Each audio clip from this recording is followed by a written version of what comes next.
Réel plaisir de vous retrouver sur la panafricaine Média. Bienvenue à tous. Comme chaque année, pendant une période donnée, le Sénégal observe des pluies. Aujourd'hui, la saison des pluies s'installe et les autorités tentent d'anticiper plutôt que de réparer. Elles mettent l'accent sur la coordination régionale et l'activation préventive des dispositifs existants. L'État du Sénégal, à travers la direction de la prévention et de la gestion des inondations, multiplie des descentes dans les zones jugées vulnérables. Rappelons que les années précédentes, certaines régions au Sénégal ont vécu une situation inquiétante face aux inondations. Quelles mesures efficaces pour faire face aux inondations au Sénégal? Quelle place de la cartographie des risques pour prévenir les inondations? Des réponses dans ce nouveau numéro de Talk Afrique avec nos deux invités déjà sur ce plateau. Nous recevons Dr Cher Sidia Touré, expert hydraulicien, directeur général du cabinet EDE International. Merci d'être avec nous. En face de vous, nous avons Monsieur Madické Cissé. Vous êtes directeur de la prévention et de la gestion des inondations au ministère sénégalais de l'hydraulique et de l'assainissement. C'est un réel plaisir de vous avoir sur ce plateau. Merci, le plaisir est partagé. Très bien. L'hivernage s'installe petit à petit au Sénégal. Quelle est la situation actuelle concernant les pluies très attendues dans certaines régions et peu dans d'autres? On ne peut pas parler de pluie pour l'instant, parce que ce qu'il faut retenir, c'est que de toute façon, en rapport avec les services météorologiques, on est en train de suivre l'évolution du climat de manière globale à l'échelle mondiale. Mais à coup sûr, le front intertropical, n'est-ce pas, qui au moins définissent les lignes de pluie, on le suit et je pense qu'on n'est pas encore arrivé à une situation qui pose problème pour l'essentiel de nos régions. Et du coup, on ne peut pas encore parler de pluie intense, n'est-ce pas, parce que le fil est encore en dessous de l'état du Sénégal. On ne peut pas parler de pluie. Est-ce que c'est inquiétant actuellement? Puisque c'est... Non, j'ai toujours dit que personne ne connaît l'aléa. C'est le domaine, c'est pas le domaine de l'humain. La quantité de pluie qui tombe, personne ne peut prédire que. On a dit qu'il y aura des risques de pluie extrêmes, etc. Mais quand même, aller jusqu'à dire qu'on aura des pluies tant, quand même, on n'est pas arrivé à ce niveau d'information. Docteur Touré, selon le centre régional Agrimet, pour la saison des pluies 2025, des cumuls de pluie moyens à élevés sont attendus entre mai et août sur presque toute la bande sahélienne, allant du Sénégal au Tchad et sur les parties littorales du Libéria. Dites-nous, docteur Touré, en quoi les prévisions des centres comme Agrimet peuvent-elles faciliter votre travail en tant qu'hydraulicien? Oui, madame, c'est des données extrêmement importantes que diffusent des centres comme Agrimet. Ce sont des paramètres pour nos modèles, des paramètres extrêmement importants de prévoir dans les mois à venir, à travers des modèles, quelle quantité possible il peut pleuvoir dans nos zones. Cette prévision peuvent apporter une certaine clarification quant aux éventuelles inondations. Mais les données que les Agrimet mettent à la disposition des cabinets, ces données-là doivent être complétées par d'autres données, telles que les données de ruissellement, les données sur la position des nappes phréatiques. Parce que d'abord, quand il pleut, il faut que les nappes se remplissent avant qu'il y ait un ruissellement. Donc, toutes ces données sont importantes, combinées aux données d'Agrimet pour avoir une idée globale des éventuelles inondations dans certaines zones. Ce qui vous facilite davantage, exactement, dans votre travail.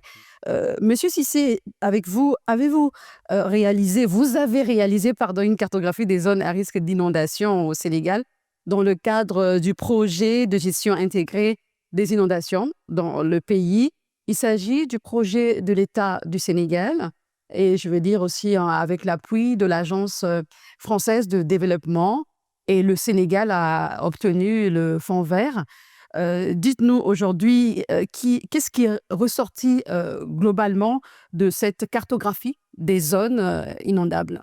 Merci. Donc, ce qui est ressorti de cette cartographie des zones inondables, c'est ce que je disais tout à l'heure. Nous ne maîtrisons pas l'aléa qui tombe. On fait des modélisations, on fait des extrapolations, mais au moins avec la cartographie, on pourra agir aujourd'hui sur la vulnérabilité de nos territoires.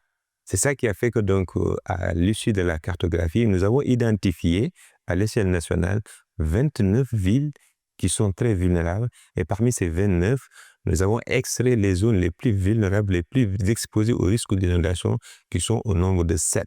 7 zones pilotes, n'est-ce pas? Et sur une superficie de 10 000 km². Alors, cette cartographie nous a permis de savoir aujourd'hui que voilà les zones les plus vulnérables au risque d'inondation. Et on est en train de travailler pour réduire, autant que faire se peut, la vulnérabilité dans ces sites, de sorte que demain, quelle que soit la quantité de pluie qui tomberait, on aura moins d'inondations. Voilà donc ce qui est sorti de la cartographie, et c'est déjà disponible et accessible à tout le monde par un lien géoportail.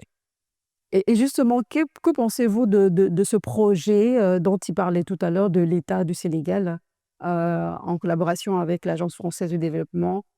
Oui. Cette étude est la bienvenue pour nous les ingénieurs. On a un outil que l'État nous met à disposition, et ça nous permettrait de vérifier avec les données qui viennent de l'extérieur la possibilité de dire ok, cette partie-là, il faut faire attention, il faut enlever les populations, parce que avec les données agreement, avec la cartographie qu'ils ont, on peut dire attention, on va prévoir de faire reculer les populations un peu plus loin parce qu'ils risquent d'avoir une inondation sur la base des modèles que nous calculons. Donc, c'est des données extrêmement importantes. Si le Sénégal met ça à la disposition des bureaux d'études et des ingénieurs, ça nous permettrait vraiment de aussi conseiller les programmes avec lesquels nous travaillons. Et toujours avec vous, docteur Touré, comment intégrer les données climatiques et topographiques dans la planification urbaine pour anticiper et gérer efficacement les zones à risque? Difficile. Très, très difficile. Comme il le disait, mon cher ami Cissé, c'est très difficile de dire, voilà, les données climatiques là vont permettre d'avoir un débit de temps d'eau qui va couler, un volume d'eau qui va couler. Mais ce qu'on peut faire, c'est utiliser des modèles qui existent. Des modèles qui nous disent, voilà, dans des conditions pareilles, voilà ce qui risque de se passer. Ce qui a évolué dans le temps, il y a les changements climatiques que personne ne maîtrise. Oui. Personne ne maîtrise. Aujourd'hui, vous ne pouvez pas savoir la quantité d'eau qui va être évaporée sur les océans et sur les lacs. Et cette quantité d'eau évaporée va déplacer suivant un gradient thermique qui va aller tomber comme pluie quelque part. Personne ne maîtrise. Personne ne maîtrise cela. D'ailleurs, vous l'entendez souvent, il y a tout d'un coup, on dit il y a eu 10 morts, 15 morts, il y a eu des inondations, parce que personne ne maîtrise ces événements. C'est naturel. C'est naturel, ces événements-là. Donc nous, ce qu'on peut dire simplement, c'est avec les données topographiques, avec certaines données climatiques, on peut travailler avec les États pour faisant attention pour que cette année, cette zone-là puisse être épargnée d'événements, d'inondations qui permettent vraiment de structurer les choses de la manière la plus adéquate. Ils ont vraiment une force terrible s'ils nous mettent à disposition ces outils-là. Vous l'avez dit, on ne peut pas maîtriser, c'est très naturel. Et je me rappelle ce qui s'est passé à Touba en septembre 2024. Les pluies diluviennes se sont abattues dans la ville. Et les autorités sénégalaises se sont déployées dans cette ville, prenant beaucoup d'initiatives. On va parler d'une quinzaine de motopompes pour procéder au pompage des eaux. Dites-nous, qu'est-ce qui peut expliquer cette situation inédite, ce qui s'est passé justement dans cette... Revenir sur ce qui s'est passé à Touba l'année dernière, vous avez posé tout de suite une question très importante, c'est-à-dire l'intégration des données topographiques dans la gestion des inondations. Aujourd'hui, dans la nouvelle stratégie de l'État du Sénégal, nous allons arriver à un moment où, au niveau des autorisations de construire, on va demander le Z, c'est-à-dire l'altimétrie de votre parcelle dans les dossiers d'autorisation de construire. C'est pour avoir une idée sur l'altitude Ça se fera quand? topographique.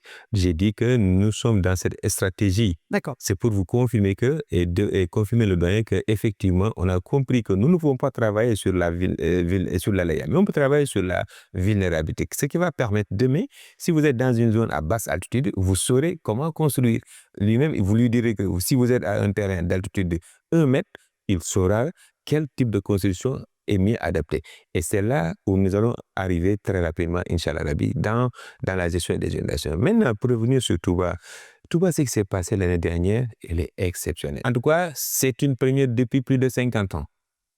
Alors, tous les ouvrages qui ont été réalisés à Touba ont été calés sur des dimensions de retour de pluie décennale. Il en sait plus que moi. Ça veut dire qu'en général, on travaille sur les ouvrages. Il faut les dimensionner, on ne peut pas créer un canal à n'en plus finir. Le canal, il est dimensionné selon un retour de pluie, selon une pluie de type décennale, 30 ans, etc.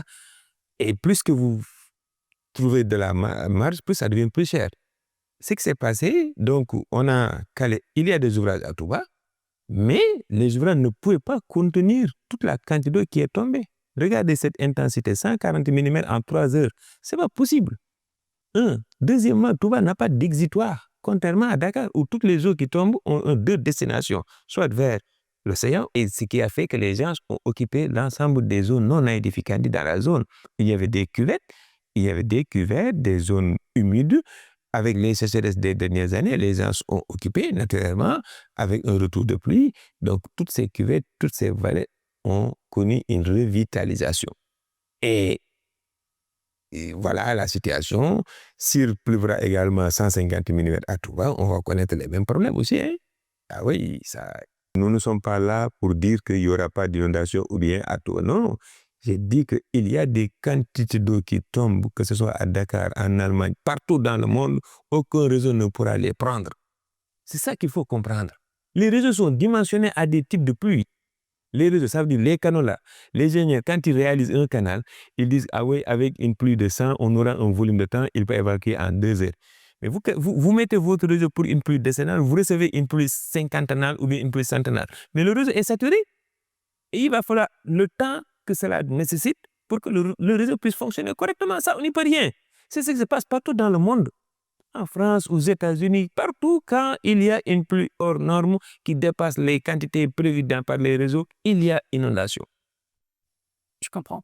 Docteur Touré, votre cabinet et ED International a mené entre 2011 et 2012 une étude du plan directeur de drainage des eaux pluviales de la région périurbaine de Dakar. Et quels sont les principaux résultats de l'étude que vous avez menée pour l'Agence de développement municipal avec l'appui de la Banque mondiale? Exact. L'impact de ce projet a été la mise en place d'un document de stratégie et d'un calcul bien dimensionné qui a permis je ne peux pas dire désinonder, qui a permis en tout cas de mettre en place des ouvrages d'assainissement dans un certain nombre de quartiers. Wakhinane Nimzat, Keur Massar, Djidda Kao, Dalifort. Toutes ces zones ont été prises dans un ensemble global sous financement de la Banque mondiale et de l'ADEME pour une restructuration de ces quartiers, mais également pour la mise en place d'infrastructures de drainage correctes. Aujourd'hui, on peut dire que vraiment ces quartiers sont soulagés. Mais comme il le dit, nous avons fait nos calculs sur la base de plans décennales, de pluies décennales. Mais on se pose maintenant de plus en plus nous-mêmes la question en tant qu'ingénieur, est-ce qu'il ne faut pas prendre des pluies de 20 ans? Mais qui dit prendre une pluie qui arrive tous les 20 ans, ça veut dire une pluie exceptionnelle, des ouvrages plus grosses, qui coûtent plus cher. Maintenant, des financements. Voilà. Oui. Maintenant, il y a un calcul extrêmement intéressant à faire, de savoir est-ce que je suis prêt à mettre des ouvrages pour 20 ans qui m'ont coûté, par exemple, 1 milliard, ou alors, non, je reste sur un ouvrage correct de 10 ans qui va me coûter 400 millions, mais si la pluie de 20 ans arrive, les dégâts que ça va faire, combien ça va coûter? Et là, c'est le calcul économique qu'il faut faire avec des économistes financiers. Est-ce qu'on prend le risque ou pas? Oui, mais en ce moment-là, est-ce que quand même il y a des discussions avec l'État, justement? Bah oui, c'est là où effectivement les bureaux d'ingénieurs, les États, on doit de plus en plus confronter nos idées pour savoir vers où on doit aller. Est-ce qu'on reste toujours sur la pluie décennale au vu du changement climatique? En réalité, ce qu'il a dit, c'est exactement ça. C'est-à-dire qu'aujourd'hui, nous, au niveau de la direction, lorsqu'on a fini la cartographie, on est en train de réfléchir sur une autre solution qu'on appelle les mesures structurelles et non structurelles. Et dans le cadre de cette étude, aujourd'hui, nous sommes en mesure de vous dire les dégâts qu'une pluie décennale peut créer à Touba, les dégâts qu'une pluie décennale peut créer, qu'une pluie, en l'occurrence centennale, peut créer à Touba, en termes monétaires, hein, je veux dire. On peut vous dire c'est tant de millions, n'est-ce pas? Maintenant, en retour, on va dire à l'État, et c'est ça qui reste à finaliser. Avec une pluie d'occurrence 20 ans, les dégâts s'élèvent à 800 milliards, supposons, je donne un exemple comme ça. Mais les coûts-bénéfices pour régler cela s'élèvent à 1000 milliards. C'est ce qu'on appelle un coût-bénéfice. Et on met ça sur la table du gouvernement, et maintenant le gouvernement va lui dire, attention, j'opte pour régler la question, comme l'a dit le doyen, avec une occurrence 20 ans, ou bien avec une occurrence 50 ans, ou bien avec une occurrence 100 ans. En tout cas, il aura les deux palettes. Et c'est là où nous en sommes aujourd'hui dans la stratégie de la lutte contre et de la prévention des inondations. On n'est pas. Et l'analyse coût-bénéfice, on a fini donc l'évaluation des dégâts qui peuvent être monétarisés. Et il y a des dégâts qu'on ne peut pas monétariser. Quelqu'un qui quitte Dakar pour aller au Magal de Touba, qui perd, en fait, s'il perd son véhicule, on peut monétariser, mais s'il n'arrive pas à la mosquée, et le mouride qui quitte ici pour aller à Touba, il a deux objectifs. C'est d'aller à la mosquée, au cimetière, et rendre visite à son khalifa. S'il n'arrive pas à faire ces trois-là, c'est un dégât qu'on ne peut pas monétariser. Et pourtant, vous voyez ce que je veux dire? C'est pour dire que, en tout cas, on est en train de travailler dans la nouvelle stratégie, effectivement, de montrer à l'État les dégâts. Mais de ne pas arrêter à évaluer les dégâts, mais de lui dire que avec tant d'investissements, vous aurez un impact de 60 à 70% de réduction de ces risques de catastrophe. Et là également, je pense que c'est une avancée notoire que nous allons partager dans les mois à venir avec l'ensemble des bureaux d'études. Vous parlez des stratégies, vous avez l'habitude de faire des descentes dans des zones jugées vulnérables. Quand je parle de vous, je parle de la direction de la prévention et de la gestion des inondations. Dites-nous, comment vous organisez? Ce que je peux vous dire en termes d'organisation, c'est qu'aujourd'hui, l'approche est le communautaire. Ça veut dire que on n'a pas besoin d'aller à Saint-Louis parce que tout simplement, c'est nous. Chaque fois qu'on fasse une descente dans une région donnée, c'est la communauté qui nous invite d'abord. D'accord. Donc, la première organisation que nous avons mise en place, c'est cette dynamique communautaire. C'est quand il y a un incident que... Non, j'ai dit, non. Par exemple, on était à Saint-Louis la dernière fois parce que tout simplement, il y a une dynamique communautaire qui est là, qui veut qu'on accélère le processus qui est déjà mis en place. Ils ne sont pas... Et on a compris que c'est une façon de nous alerter que, effectivement, le curage a démarré, mais il reste encore des quartiers. Est-ce que ces quartiers-là font partie des priorités, etc. Donc, la population a besoin de savoir et ils ont besoin d'être rassurés. Et ça également, c'est une très bonne démarche c'est une instruction de l'autorité qui fait qu'à chaque fois donc qu'il y a une alerte, l'autorité nous demande d'aller discuter et d'échanger avec les populations parce que c'est ça qui donne un pouvoir d'implication à ces citoyens-là. Donc la démarche, elle est communautaire, elle est inclusive. Et ces équipes sont composées des agents municipaux? De bonne volonté, d'acteurs à la base, mais surtout parce que n'oubliez pas que le risque d'inondation... Des météorologues aussi? Non, j'ai dit que quand on parle de communautaire, on a tous les acteurs. Tous les acteurs. Très bien. Voilà. Parfait. Docteur Touré, on constate de façon récurrente des phénomènes d'inondation, de casse de conduite et de fuite d'eau usée sur les réseaux d'égouts de Dakar et au niveau de certaines localités du pays. Et dites-nous, déjà, je vais rappeler que vous avez mené aussi un audit technique des ouvrages d'assainissement en milieu urbain entre 2011 et 2021, 2022, pardon. Et je cite également quelques localités, donc Dakar, ville de Kaolack, Thiès, Kaffrine et Touba pour le ministère sénégalais de l'eau et de l'assainissement. Qu'est-ce qui justifie ces inondations ou encore ces phénomènes d'inondation qu'on observe tout le temps? Vous savez, madame, moi, je ne crois pas au miracle de dire qu'on peut mettre une technologie qui va résoudre les problèmes. Le problème que je vois fondamental quand je parcours l'Afrique de l'Ouest, l'Afrique centrale, l'Afrique de l'Est, quand je vois ce qui se passe, souvent, c'est le comportement des populations vis-à-vis des ouvrages qui existent. Vous voyez des caniveaux où il n'y a que des déchets. Les caniveaux sont faits pour l'écoulement de l'eau Oui. vers quelque part, un exutoire. Et vous allez dans nos quartiers, les caniveaux sont remplis de déchets. Même si, et là je lance une pique à mes amis de la DGP, même si on doit faire une opération pré-hivernale une fois ou 2 fois dans l'année, je trouve que c'est peu. C'est bien, ça je suis d'accord. C'est quelque chose qu'on doit organiser, qu'on doit effectivement stratifier et permettre à ce qu'il y ait une structure qui s'occupe de la collecte de ces déchets, quitte à les amener quelque part et à les Pour ceux que les populations ne sont pas assez sensibilisées? Exact, voilà, vous avez tout dit. D'accord. Tout le problème. Vous avez fait votre part. Vous pensez également que les communautés doivent faire la leur. Ouais. Et justement, à ce niveau de sensibilisation, comment vous vous organisez pour sensibiliser davantage les populations à Dakar et également à l'intérieur du Sénégal? C'est vrai que vous avez abordé quelques points tout à l'heure. Alors, d'abord, nous sommes en train de mettre en place des plans communaux de sauvegarde. C'est-à-dire que dans chaque commune, on va essayer de mettre un plan communal de sauvegarde. Les acteurs seront organisés de sorte qu'ils vont identifier les zones qui méritent une surveillance. Comme l'a dit le doyen, c'est-à-dire qu'aujourd'hui, vous habitez dans un quartier qui polarise pratiquement beaucoup de réseaux secondaires. Mais les populations qui sont là-bas, on va les organiser. De même, ils vont prendre ce canal-là comme une priorité. Nous, dès que ce canal-là est considéré comme un point de surveillance, que ce soit à Dakar, à Tamba, partout, on voit le canal à partir de notre plateforme ici à Dakar. Parce que nous avons une plateforme numérique ici au niveau de la direction. Et de là, les alertes qui sont envoyées là-bas, on pourra très rapidement apporter les corrections nécessaires. Donc, je pense, aujourd'hui, il faut qu'on aille vers des communes, et c'est ça un peu le maillon faible.